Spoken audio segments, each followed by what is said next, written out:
Assalamualaikum warahmatullahi wabarakatuh. Selamat pagi, siang, sore, malam, teman-teman dan Bapak Ibu yang menonton video YouTube ini. Pada kesempatan kali ini saya akan memaparkan materi tentang proses panjang terbentuknya Indonesia, mulai dari masa penjajahan, kebangkitan nasional, hingga perumusan dasar negara. Melalui presentasi ini, kita akan melihat bahwa kemerdekaan Indonesia bukanlah suatu yang instan, melainkan hasil dari perjuangan dan pemikiran banyak tokoh-tokoh bangsa. Pada bagian ini, kita melihat bagaimana kondisi awal Indonesia di bawah penjajahan Belanda. Belanda membangun struktur kolonial yang sangat menekan, seperti sistem tanam paksa, diskriminasi dalam pendidikan, serta eksploitasi sumber daya alam secara besar-besaran.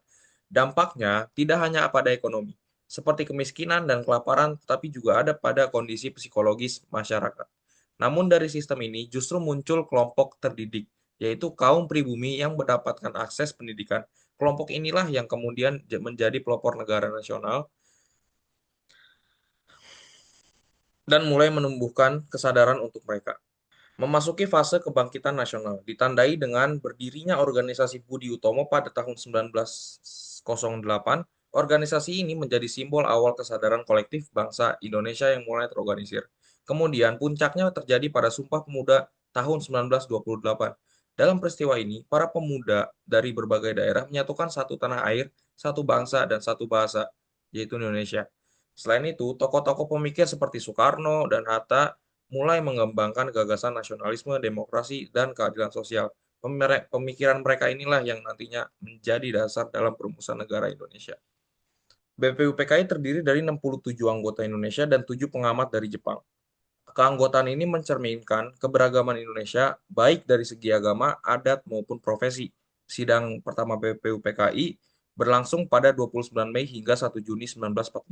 Dalam sidang ini terjadi perdebatan yang cukup sengit terutama mengenai dasar negara apakah Indonesia akan menjadi negara Islam atau negara kebangsaan. Pertanyaan utama yang dibahas di sini adalah apa dasar negara Indonesia. Dari sinilah kemudian muncul berbagai gagasan yang menjadi cikal bakal lahirnya Pancasila. Baik, selanjutnya akan dilanjutkan oleh saya. Selanjutnya kita akan membahas pidato-pidato penentu. Pada tahap awal perumusan dasar negara, terdapat 3 tokoh penting yang menyampaikan gagasannya. Yang pertama, itu Muhammad Yamin. Pada tanggal 29 Mei, ia secara lisan dan tertulis mengusulkan bahwa 5 dasar negara. Kontroversi historis soal detail penyampaian. Selanjutnya itu ada Supomo pada tanggal 31 Mei 1945. Menekankan konsep negara integralistik, yaitu negara sebagai satu kesatuan yang utuh. Kemudian, Soekarno memperkenalkan istilah Pancasila pada 1 Juni 1945 yang menjadi dasar negara Indonesia hingga sekarang. Selanjutnya itu ada Panitia 9 dan Piagam Jakarta. Panitia 9 dibentuk pada 22 Juni 1945.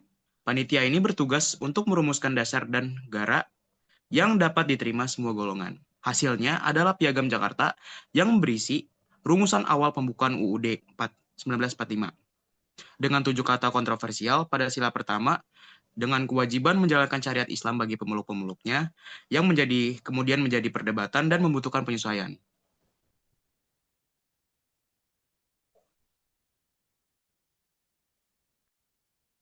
Selanjutnya PPKI dan pengesahan pada 18 Agustus 1945. Setelah proklamasi kemerdekaan, PPKI mengesahkan Undang-Undang Dasar 1945. Pada saat itu, terjadi situasi kritis karena adanya keberatan dari wilayah non-Muslim.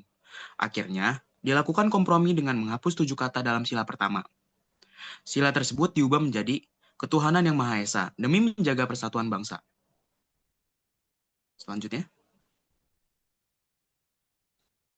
Baik, slide terakhir itu berisi dampak dan relevansi Pancasila. Di era sekarang, Pancasila menghadapi berbagai tantangan seperti radikalisme digital, polarisasi politik, dan ketimpangan sosial. Oleh karena itu, generasi muda memiliki tanggung jawab untuk menjaga dan menerapkan nilai-nilai Pancasila.